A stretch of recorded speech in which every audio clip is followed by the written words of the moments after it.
Hey YouTube, this is Southern Prepper 1 and welcome to Boots on the Ground. If you have anything you could offer, send it to Southern Prepper 1, just the number 1, Southern Prepper 1 at yahoo.com. Let's get right into it, lots to cover. This is from Washington State. I want to share some positive news with you and maybe give others an idea. First, the company I work for does an annual coat drive for the local school district. This year we were able to purchase 32 winter coats. Also, to help other people prep, as part of our employee holiday raffle prizes, we were able to purchase some beginner emergency essential items like water straws, flashlights, lighters, emergency car kits, and the list goes on and on. So I purchased these to give with their employee, and that's a great idea to get people started thinking about prepping. My wife went to Target and bought some Bluebell ice cream. This was to go with our pecan pie tonight. We usually pay $5.89. Tonight she paid $8.49. This is in Richardson, Texas, North Texas. That's incredible inflation on this ice cream. This is in Portland, Oregon. Eggs, milk, flour, sugar, butter, and cream are available, and at this moment they have come down a little bit with the exception of the milk. $3.69 for a half gallon. My friend went in to get a pistol and a possible 12 gauge. Oregon has just passed a gun law that officially starts December 8th, but with the backlog of background checks of over 20,000, they might not be able to get it. Right now, you have to, with the new law, you got to get permission from the police department. You got to get fingerprinted. You got to take a class that hasn't even been funded by the state and doesn't even exist. They don't have any infrastructure for this new system. The gun shops are telling people that they will not be able to pick up their gun for a minimum of 6 months, but probably close to a year, but they are guessing. This is Sweetwater, Texas. Thanksgiving Day at Walmart, out of fuel. Surprising because Texas, you guys got a lot of fuel down there. I live in Duluth, Georgia, and I'm in a subdivision. I counted 6 dead squirrels on the street in the past 3 weeks. They do not appear to be roadkill. And I answered back, probably because I got the jab and they're just dying off. But I don't know. Does anyone else notice anything with squirrels and they don't look like they've been hit or run over in your area? Canyon Lake, Texas. I listen to your podcast every day and learn so much. Wow, on the price of lettuce over the U.S. I just bought a head of lettuce, iceberg, and this yesterday, and the price was $1.48 a head. I feel so fortunate. Can't imagine lettuce at the price your listeners have been referring to. Maybe due to our close proximity to Mexico. We today just bought a head of lettuce, and it was like $1.67. I was so surprised. So yeah, I'm not seeing the head of lettuce like other people are, but it's definitely high. Probably also, they probably didn't mark the lettuce up, trying to just sell it to keep customers happy. Eggs, however, in line with other areas. A dozen regular brown eggs, $5 to $6 a dozen. I watch your broadcast daily and appreciate all you do. I am a 65-year-old retired woman and have been prepping for over 2 years. I purchased 70 acres of raw land in the mountains with my 401k. I've been slowly moving all of my things there. On November 22nd, my son and daughter-in-law made the 12-hour trip to get our chickens, goats, sheep, and dog moved. When we got there, our place had been vandalized. Hundreds of bullet holes in my temporary structure. All the windows and doors shattered. All of my permanent fence roll, lumber, non-perishable food stolen. A 265-gallon tote of gasoline siphoned. 5 of my IBC totes were drained needlessly. We are devastated. We do not have a well yet and need that water for the animals. With the help of a new neighbor, we are trying to recover and get back to where we should be. State troopers came to investigate, but stated that if you leave a place vacant for any time, this will happen. I believe in the Most High, and our Father will get us through this, and we will continue to build our homestead and live the life we've been dreaming of and planning for. The land is located in the Kentucky, Ohio, West Virginia border area.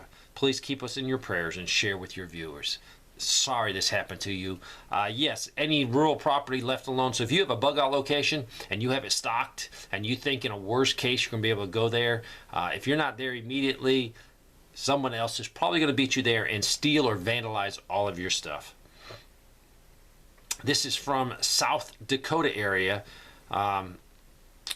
This is their unleaded gas, non-ethanol, is $3.69. Their 10% unleaded ethanol is $3.49. Black Friday, here. We had some customers at Walmart, probably 20% of what it was in 2018. So I've heard other reports that Black Friday was not, at the beginning when we have all the sales, and I think it was directly a result as they had so many of the Black Fridays sales early or online that people could get them without being in that mob and killing yourself. I have relatives in Wyoming that are miners. They say there is no end to overtime available right now. They have few workers and many are older. Prices are high in everything. We have full shelves. Let's go over to Arkansas.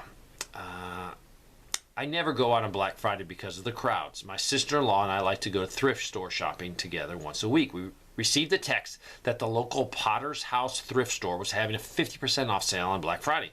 Figuring everyone would be at the big retail stores, we decided to go. I was shocked. The parking lot was completely full with cars circling around waiting for a spot.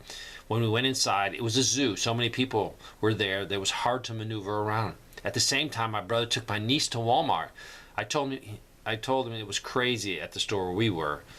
He said, not for us, wrong. He said the place was dead. He had never had such a nice time wandering around looking at stuff. Boy, the times, they are changing. This is from Central Pennsylvania. Tonight, my husband hurt his finger and thought he broke it. He was in pain. It was bleeding very badly. We went to an urgent care only to discover multiple signs in the door saying, due to staff shortages, call a number and basically wait in the lobby. It was about 6:30 p.m. A lady that was in the lobby had been waiting since 4:30. My husband could not get anyone at the number to pick up. Probably because of the college football game, we could not even get to the hospital. Probably because of all the cars. Thankfully, my husband and I had first aid training, went to Rite Aid and purchased a splint and ointment. We were able to make do. It really is alarming to see the medical help was not readily available. I'm in northwest Illinois on the river. I have found some shortages in milk and eggs, and prices are out of sight. I was in South Florida a few weeks ago and paid $3 for one tomato. I called Pizza Hut for 2 individual pizzas and 6 wings, $38. I need to go see my mom. Airlines was about $300 to fly to her, now over $1,000. I just shut the furnace off. I put in a wood stove this year and it's loaded up. Soon as the little dog gets cold, I will put a match to it. I live in upstate New York and subscribe to a local daily newspaper which is part of the USA Today network.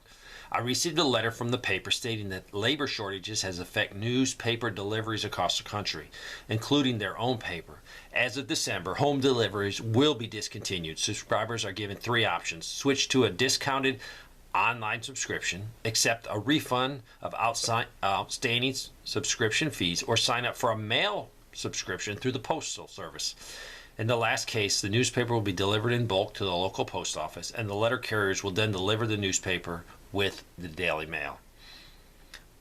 My wife dropped by a grocery store to pick up a few things. I was shocked when she told me the total came to $81.24. All the items placed on the counter make a small pile, and they sent me a picture of it. And basically, they did have 8 cans of tuna and some lunch meat and 2 bags of cat food. But it was in a very small pile, and it was $81.24. We received an email stating church was canceled tomorrow because nearly all the people who were in the worship service and support personnel were sick.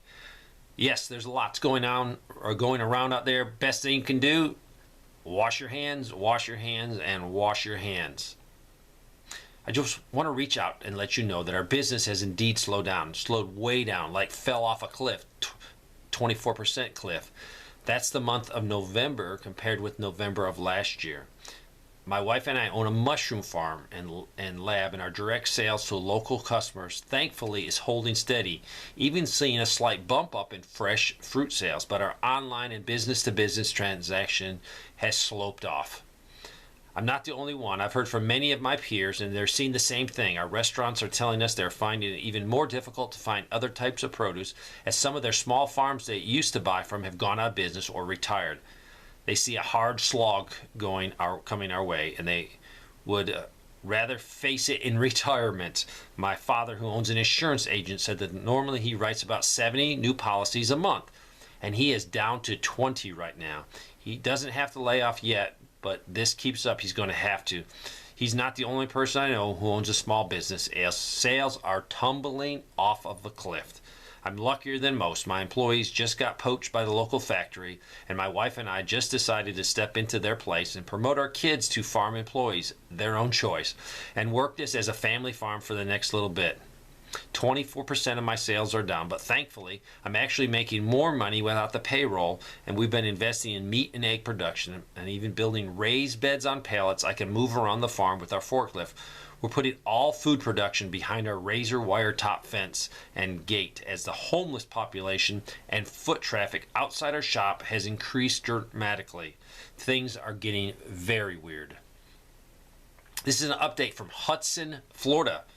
We're definitely seeing shrinkflation and inflation here north of Tampa, but all the stores are busy and people are spending money like there's nothing wrong in our economy. I would hope that this money everyone is spending is going towards preps, but it is unlikely.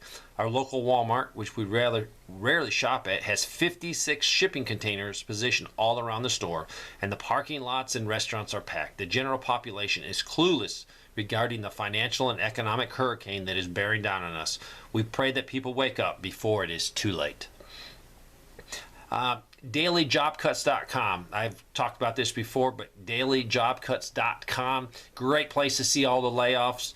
If you don't want to see bad news, don't go here, because that's all that's here is just bad news about layoffs, and they're increasing. DailyJobCuts.com. Check them out. This person's on the board of a local festival in my area, and it's a pretty big festival. The ABC Party Rentals, our longtime vendor that supplies our tents, small stages, and other setup supplies, is going out of business. The reason? No help. Unable to hire enough people to handle events. All current employees will be laid off. So sad after 17 years of them being in business. I'm afraid many more good companies will suffer the same fate in this terrible economy. Saw yesterday a YouTube episode where a woman shared about the oozing bed in hospitals. And I talked about this also.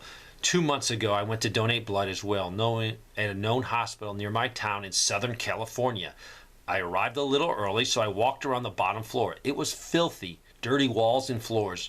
When I went back to donate, I noticed people out in the hallway in hazmat suit testing people. I asked what was up and was told they were testing for infectious diseases. I couldn't get out of that place fast enough. I donated the following month at a car dealership and felt totally safe. Our healthcare industry is in dire straits. Recently, while enjoying one of my favorite snack foods, I noticed a twofold example of shrinkflation. The Vienna sausage I like have shrunk somewhat. Used to be there were hardly any way I could remove one from the newly opened can without messing the first one up, even with a fork. Now there's ample room in the can to pull them apart, even with my fingers. Next example, the saltine crackers I eat with my Viennas. When I got a new box of saltines, I removed the cracker sleeve from the box and stored them in a separate plastic container. They used to fill up the cracker box right to the top. Now I have noticed I have about 25% more space in the cracker box after filling it. Sneaky, sneaky. And the Vienna, I have received numerous on the Vienna sausages, how easy it is now to get them out. 2 weeks ago, I crossed into Honduras from Guatemala. At the border, there was hundreds of Nicaraguans traveling in nice long-haul buses. Our trip leader talked to several of those waiting in line and said they were going to the United States. They were sure they could get in because the United States government has arranged for 500,000 Nicaraguans to get into the U.S. Why is this not in the news? Also, at our hotel in Guatemala City, there were hundreds of people lined up outside waiting for an interview. The U.S. government, working with companies, will be transporting 500 of them to work in the U.S. for 9 months. The companies they will be working for will provide housing and pay for their travel to the U.S. Again, not in the news. This is an article, U.S. bans sugar from the biggest producer in Dominican Republic. And this streams from an investigation into labor problems. So, sugar's already up 14% this year, and it looks like they'll completely ban this major, I think it's the biggest producer, from importing into the United States. So, stock up on sugar. If you're getting low, for sure it's going to go up in price directly as a result of this. This is from Colorado. Just got my natural gas bill in the mail today. Noticed the natural gas from a year ago more than 100%. They sent me an actual photograph of it, more than 100% increase from last year to this year. This is Kansas. This is at the Walmart. My daughter just went grocery shopping and spent over $400 for a week's worth of groceries. Now, $400 for a week's worth of groceries, I wonder if they don't prepare anything or have anything stockpiled, because that is a high amount. There is 2 adults, 1 toddler, and 1 infant. I have no clue how long they can keep it up. We are already having to help quite a bit. Their rent is also taking a hike, so after the first of the year, they will need to seek cheaper rental property. Everyone's feeling the pinch. Every single person. I know this is trivial, but 3-inch chlorine tablets used to be $95 for 45 pounds 1 year ago. They are now $235. There were 3 plants manufacturing these, but 2 of the plants mysteriously burned down. I know that people are worried about food and not swimming pools, but I just want to mention this as another item that is becoming very high in cost. Well, chlorine is also used a lot with public water services and companies, so it does affect us all. This person works for a company. They're located all over the United States. If you aren't familiar with this type of store, they are like a Ross or a TJ Maxx. A week ago, we were told that there were to be price increases on all food and toys. We were then told that come January, everything in the store would go up in price. We were told 20 to 25%. I worked Wednesday, and they got word that they were supposed to increase prices on all bath and body. And yesterday, they were told that the pet department were going to be changing prices. So price increases now, and another coming at the beginning of the year. With the potential railroad strike, our store, like all other stores, will be greatly affected. Most don't know it, but we keep nothing in the back. No back stock. When our trucks come, everything on the truck goes onto the floor. So no train, no truck, no product means empty stores. And to me, that means layoffs. And we're already working with hardly anyone. Not for lack of workers, but they don't give each store a lot of hours to work with. This is Walmart, Thomasville, Georgia, just a few minutes ago. Red meat gone. Judge for yourself. And they sent pictures. Went to our local nursery near Pittsburgh and was sticker shock. 6-foot Fraser firs was $60 last year, and these are Christmas trees. This year, $112. A real tree has become a tradition for my family, and I wanted my almost 4-year-old to have a real tree, although it was a punch in the gut when we saw the price. Not sure what it is like in other areas of the country, but this is insane. We were one of the few people out of many that made purchases. Many of the customers had a look of disgust and bewilderment on their face as they walked empty-handed to their cars. Even a small 3-foot tree was between $40 and $50. I can only assume that many people will either go without or opt for an artificial tree this year. I went shopping here in northern Alabama today. Up until now, eggs were growing expensive, but were always available. Today at Walmart, I saw that the shortage has hit us here in the egg section. No eggs. A lot of people were simply walking away because the only eggs that were available were the 2 packs of 18 bundled together for almost $10. They probably didn't need that many eggs or simply couldn't afford them. So yes, no more dozen eggs were available. The cheap eggs were gone. We're also experiencing shortages of tomatoes, and lettuce is increasing in price along with everything else. I've already bought several packages of lettuce seeds at our local hardware store, and I'm looking at how I can grow lettuce inside over the winter. Our car insurance doubled for no reason. No accidents or anything. No eggs at the food line in Lumberton, North Carolina. I purchased an item at Sportsman's Guide and noticed a surcharge for the high fuel cost of $2 that was added onto my bill. Is this legal? Yes, it's legal. If they definitely put it up front before you hit the buy button, then it's legal. So there you go. There's some boots on the ground for today. Just keep prepping, keep preparing, keep praying, and be a light in the world. A lot of people are hurting. A smile doesn't cost you nothing. Holding the door open for somebody doesn't cost you much. Be a positive light in the world. Thanks for watching.